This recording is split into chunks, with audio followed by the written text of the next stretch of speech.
My name is Dr. Bruce Fishman. I'm an orthopedic surgeon here at BKP Medical and Orthopedic Group.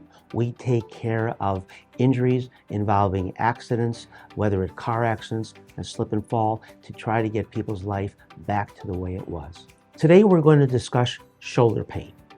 Shoulder pain is caused from injuries and inflammation, even due to everyday use, and it involves multiple structures within that shoulder.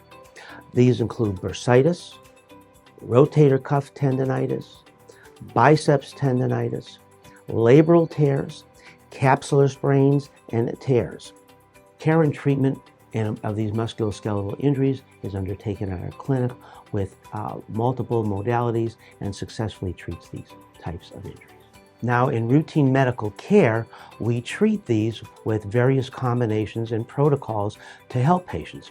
These include physical therapy and rehabilitation, chiropractic, medications, activity modification, and even with all that, some patients still remain with ongoing pain and difficulties. For those patients that the pain and the symptoms remain severe, surgery is usually the next recommendation.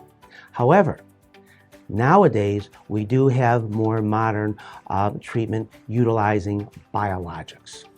And these biologics can help diminish or relieve the pain and even diminish the need for surgery or eliminate the need for surgery in its entirety. One of the more common ones that are known is platelet-rich plasma, also known as PRP. We also use alpha-2 macroglobulin, known as A2M. Now, these two biologics come directly from the patient's blood. Blood is drawn, it is put through a special spin and a centrifuge, and the PRP is taken out separately. The serum is then taken, and that's put through special filters to concentrate the A2M. Now, PRP, or platelets, these are very small parts of cells. In your bloodstream, you have white blood cells, red blood cells, and these platelets.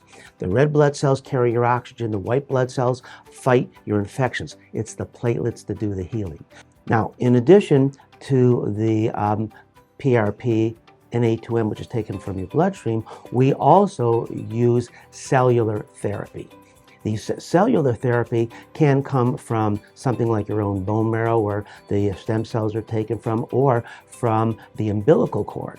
We tend to use a lot of umbilical cord related allogeneic types of cellular therapy. Includes the nanoparticles, which actually come from those live cells themselves. These are fostered and taken by certified, registered FDA laboratory, a transplant laboratory, that takes these cells and they are tested multiple times for safety. They're tested by a second lab for safety, and then they are cryopreserved, so when the time comes a patient is going to be treated with them, they are thawed and then carefully injected into the area where the patient's injury, symptoms, or inflammation are, to start the regenerative process and heal those particular tissues. Additionally, the regimen doesn't only include the biologics. It includes such things as hyperbaric oxygen. We take our patients that have just had these biologic treatments and we put them in the hyperbaric oxygen chamber at 2 ATA, or 2 atmospheres of pressure, for 60 minutes. This allows increased oxygen to be dissolved within the blood, which then can help activate the patient's normal tissues as well as the biologic tissues which have just been placed as well. We also provide patients the option of undergoing low-level laser therapy. Now, this low-level laser is a Weber laser, which the FDA has approved for interstitial as well as intra-articular use. Most lasers are just used on the skin or topical. These can go into a joint, intra-articular, or into soft tissues like muscles, ligaments, and tendons. And we use various laser wavelengths, usually red, infrared, near infrared. And these help regenerate the injured and damaged tissues, as well as help activate some of the biocellular elements which were placed previously. With all these treatment protocols, most patients do exceptionally well.